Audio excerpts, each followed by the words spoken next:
Ano po anong nagawa ni Presidente? Ay, marami po. Mula sa tatay, mula hanggang sa anak. Nandito pa rin kami lumalaban. Loyalista. Wala nga yung patayan masyado. Kailangan tumaas pa. Tumaas ang bilihin. Tumaas ang bilihin. Ay, tumataas ang bilihin. Mataas ang taon.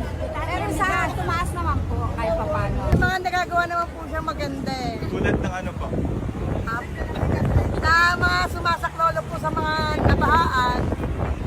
Yun lang po. Ano ang pinaka gusto niyong nagawa ng Presidente? Kasi po bababa bigas. Bababa daw po yung ibang bigas.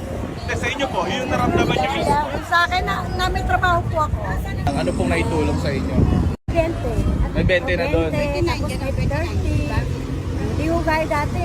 60. Yung laking bagay na rin yung nawawala. Nagkakaroon na ng allowance yung mga bata. DFWD po. Ano po ang gusto niyong marinig mamaya sa SONA ng Pangulo? Gusto namin narinig na ibibigay na sa amin ng aming Pangulo itong aming hinihintay na bahala na siya. Ano yung hinihintay? Na ibibigay? House and lot! House and lot? Ah, meron bang ganon? Ayaw ko mag-comment. Ang gusto namin